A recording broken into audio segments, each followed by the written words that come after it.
I started to wonder if all these sun gods were not advanced civilization coming from another part of our galaxy. These texts and many ancient cultures describe them as coming in flying boats, or in the Vedic tradition, flying machines, and so on. There is many mention of these sun gods coming through time.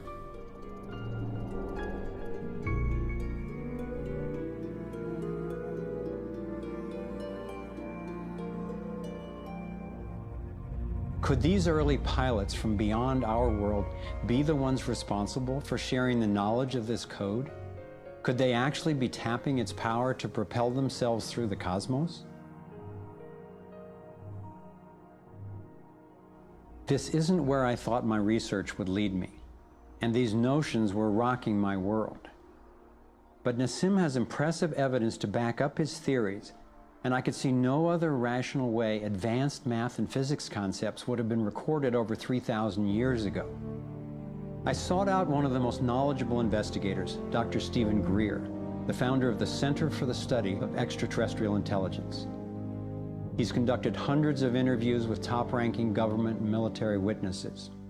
And so when we talk about extraterrestrial intelligence, we're talking about civilizations that have reached the point of being sentient like we are, but whose technologies and perhaps social capabilities are such that they've been able to become interstellar or interplanetary civilizations. And when you look at the fact that the most conservative estimates are in the Milky Way galaxy that there are at least 10,000 Earth-like planets that have intelligent life on them, and that at least half of them are likely to be as advanced or more than ours.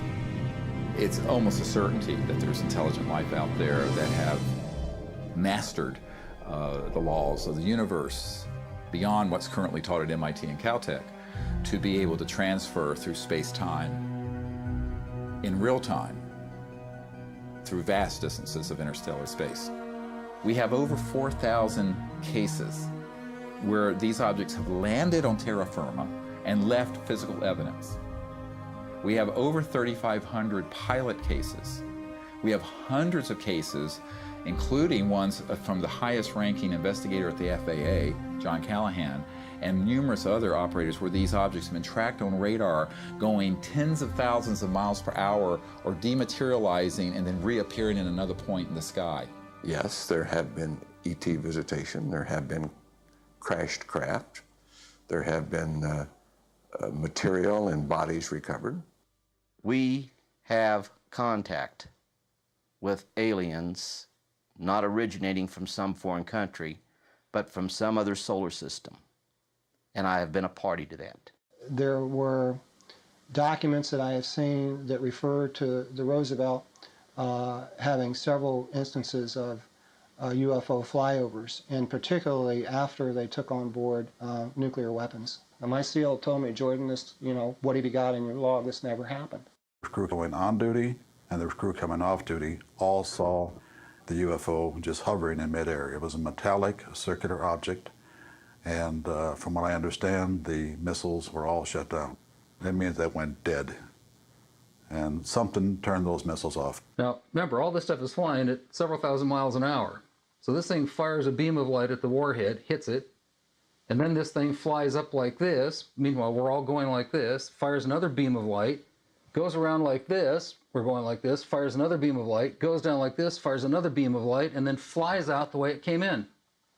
And the warhead tumbles out of space. The feeling at the time was that it must have been extraterrestrial.